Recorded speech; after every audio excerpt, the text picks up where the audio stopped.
Good morning everyone, welcome to my channel. আজকে আরও একটা নতুন ব্লগ নিয়ে চলে এলাম তোমাদের সঙ্গে দেখা করতে। আজকে সকাল সকাল ভিডিওটা স্টার্ট করলাম রান্নাঘর থেকে। সকালে চলে এসেছি চা করব, আর মেয়ের দুধটা আগে জাল দেব, কারণ সকালবেলা আমার প্রথম কাজ থাকে বাসি রান্নাঘর মুছে প্রথমে চা বসানো, তারপর মেয়ের দুধটা জাল দেওয়া। তা মেয়ের দুধ এদিকে জাল দিয়ে দিয়েছি, আর চায়ের জলও ফুটছে। চাটা ওইদিকে ভিজিয়ে রেখেছি, আর এদিকে কাপগুলো সব ধুয়ে দিয়ে রাখছিলাম, যে কাপে আমরা খাই। আসলে রান্নাঘরে এত ছোট ছোট আরশোলা হয়েছে, ওই জন্য সারা রাত্রির কাপগুলো যখন থাকে আমার ভীষণ ঘেন্না লাগে। ওই জন্য ভালো করে কাপ টাপগুলো ধুয়ে তারপরে ইউজ করি।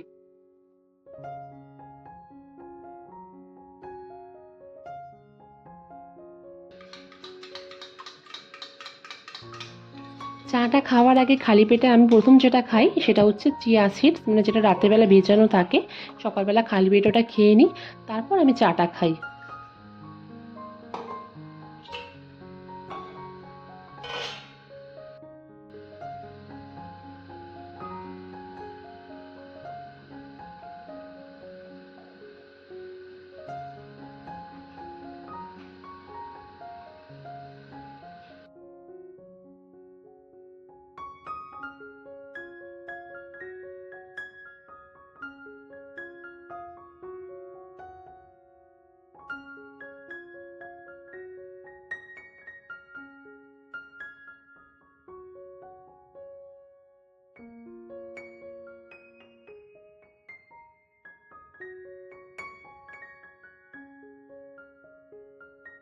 চাটা ছেঁকে সবাইকে দেওয়া হয়ে গেছে, কিন্তু এখন আমি খাইনি, একটু বাদে খাবো। কিন্তু তার আগে যে কাজটা আমার করার থাকে সেটা হচ্ছে মেয়ের টিফিনটা গুছিয়ে নিই। মানে পরপর আমার রুটিন ওয়াইজ চলে, আগে চা করি, দেন আমি মেয়ের টিফিন গোছাই। আজকে যেহেতু বাড়িতে কিছু করে দিইনি, দুটো লটো চকোপাই দিয়ে দিলাম টিফিনে।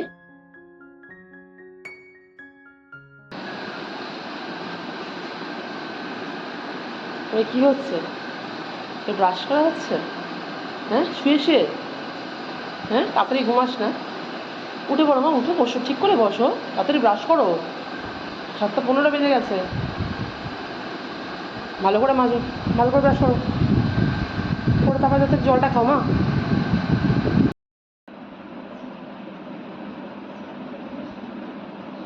আইপ্যাডটা কোথায় মামা? আইপ্যাডটা এখানে আছে? তুমি আলমন্ডটা খাও, তুমি চাটা খেয়ে নি। নাও, কেন বাদল না, বাদল না, জল খাওনি? এত দেরি করিস কেন বাবা? জলটা তো খাবি আগে বল।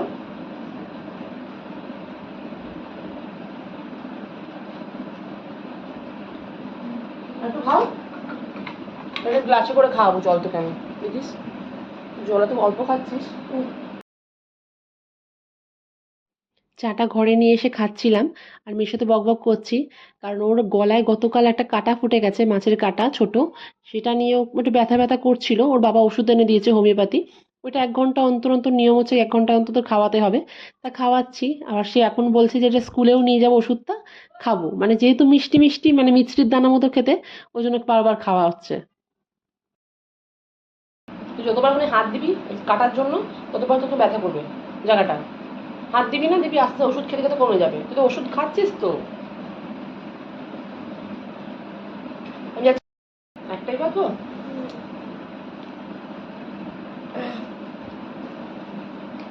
দুটো পেয়ে দি না,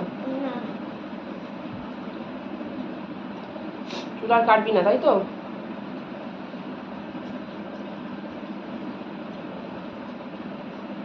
চুলগুলো কত বড় হয়ে গেছে বাবারে। উফ, সোজা হও, সোজা হও।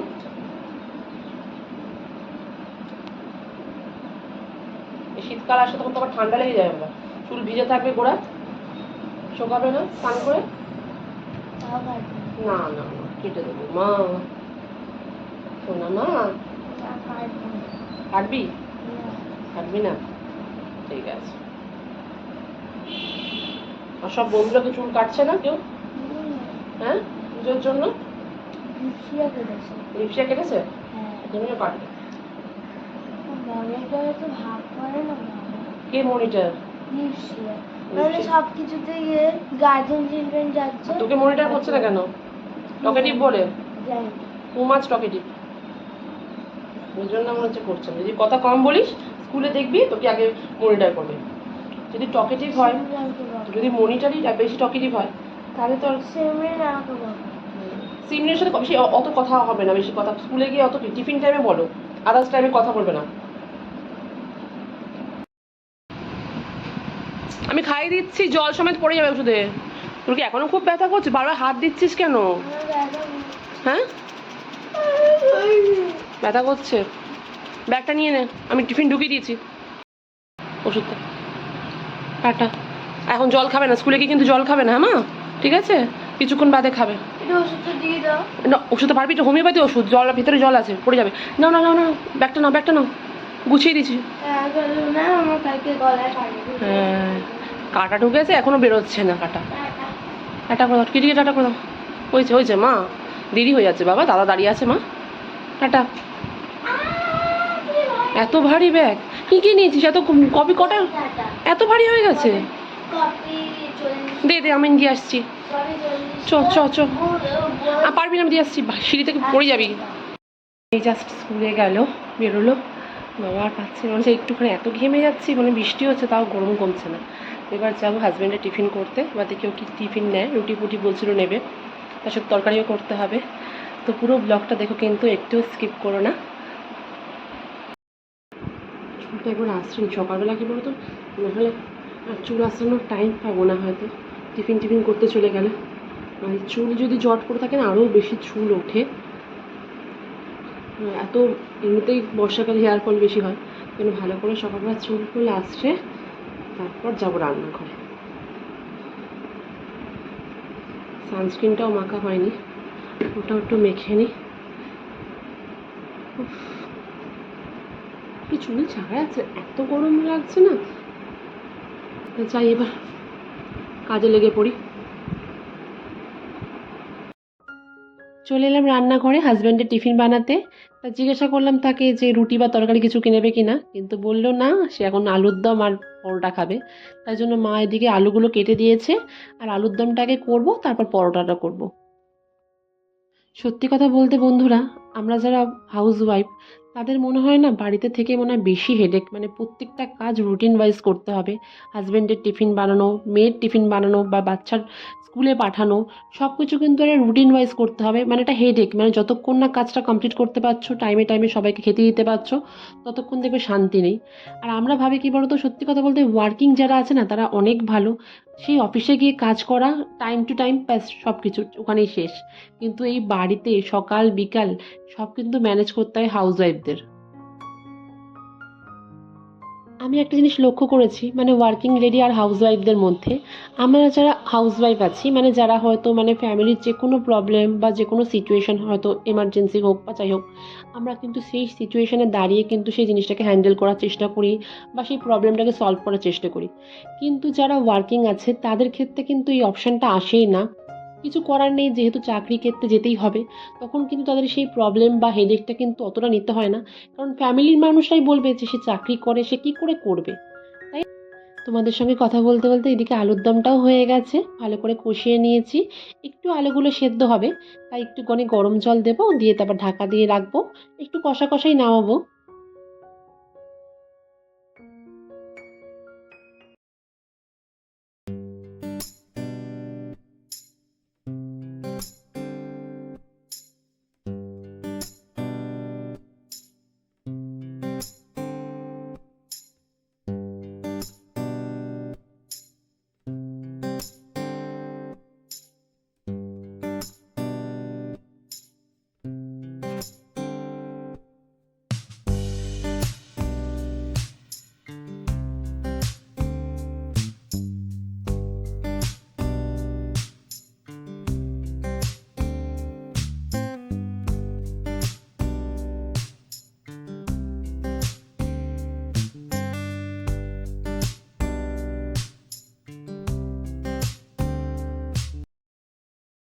মোটামুটি টিফিনটা করা কমপ্লিট হয়ে গেছে, আলুর দমটাও হয়ে গেছে, আর এদিকে পরোটাগুলো মোটামুটি ভাজা হয়ে গেছে, একটু লাল লাল করে ভেজে নেব।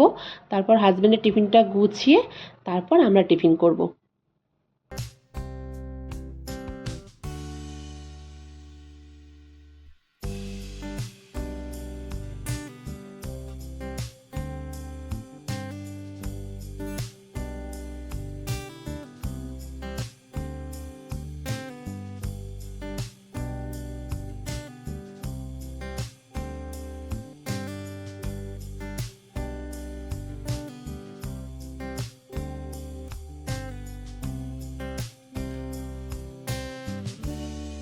রান্নাঘরের মোটামুটি কাজ সেরে চলে এলাম ঘরে বাসি বিছানাটা গোছাবো।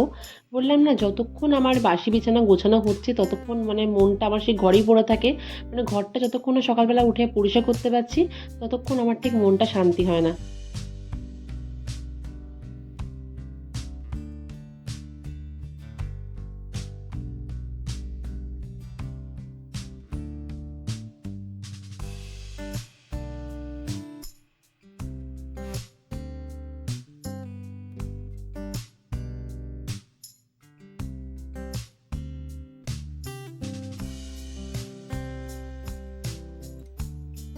মেয়ে এই জাস্ট স্কুল থেকে ঢুকলো আর দাদু কিনে দিয়েছে এতগুলো মাছ, মানে দাদুর কাছে আবদার।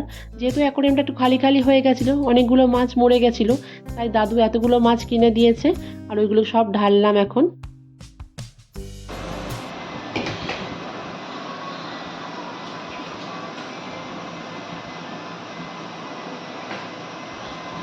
মাম্মা, তো আপেলটা নিয়ে যাও, আপেলটা নিয়ে যাও।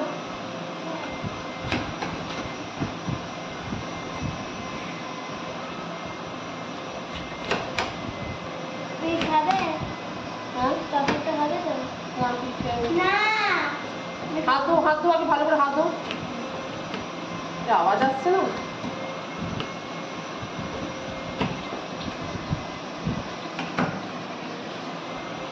লেবু খাবি না? না।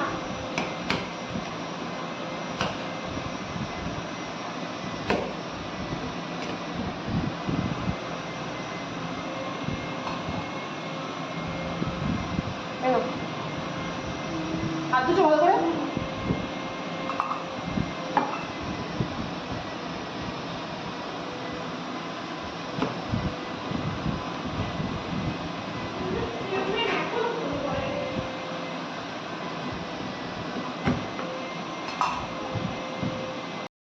প্রত্যেকদিন স্কুল থেকে এসে আগে কি করবে, টিভি চালিয়ে কার্টুন দেখবে আর তার সঙ্গে তাকে দিতে হবে ফল। মানে আগে ড্রেস চেঞ্জ করুক আর না করুক, আগে ওকে ফল দিতে হবে। তা আমিও তাই করি। আলাম থাক, স্কুল থেকে এসে একটু টিভি দেখতে দেখতে ফল খায়, ও ভালোবাসে যেহেতু আপেল খেতে, ওই জন্য ওকে আপেলটা কেটে দিলাম আর আমি এদিকে জুসটা খেয়ে নিচ্ছি। আর যেহেতু গানের এক্সাম আছে ওই জন্য আর লেট করেনি, তাড়াতাড়ি ফল খেয়ে চলে গেছে স্নান করতে, আসলেই তাড়াতাড়ি খেতে দিয়ে দেবো। তাড়াতাড়ি করে খেয়ে নাও আর ভালো করে গান করবে, হ্যাঁ ঠিক আছে, পরিষ্কার করে খাবে আর জলটা পুরো খেয়ে নিও। আজকে 11:30 মধ্যে খাওয়া হয়ে যাচ্ছে। কটা থেকে এক্সাম স্যার বলেছে? 12টা থেকে। 12টা থেকে এক্সাম আরম্ভ হবে মনে হয়, 12টা থেকে। তাতে করে খেয়ে না, বাবা দিয়ে আসবে তো। এইটা পড়ে যাবি? গানের খাতে লাগবে না, স্যার কিছু বলেছে? হ্যাঁ হ্যাঁ, এইটা কেন, কালোটা, ব্ল্যাকটা বার করে দাও, ব্ল্যাক জুতোটা। ব্লু জুতোটা। গানের খাতা স্যার, খাতা? না না, গানের এক্সামে খাতা লাগবে না, আজকে তো এক্সাম তো। হ্যাঁ হ্যাঁ। ভালো করে সুন্দর করে করবে, হ্যাঁ মা? দেখে নাও, জুতো কিছু ভেতরে নেই তো? ঝেড়ে নাও, একটু ঝেড়ে নাও, ভালো করে ঝেড়ে নাও একটুখানি। তো বন্ধুরা, আজকের ভিডিওটা আর বাড়াচ্ছি না, এখানেই এন্ড করছি। যদি আমার ভিডিওগুলো ভালো লেগে থাকে তো প্লিজ চ্যানেলটাকে সাবস্ক্রাইব করে দিও আর লাইক কমেন্টস করতে কিন্তু একদম ভুলো না। সবাই খুব ভালো থেকো, সুস্থ থেকো, অবশ্যই নিজের খেয়াল রেখো আর আমাকে একটু সাপোর্ট করো। তাহলে আজকের মতো টাটা।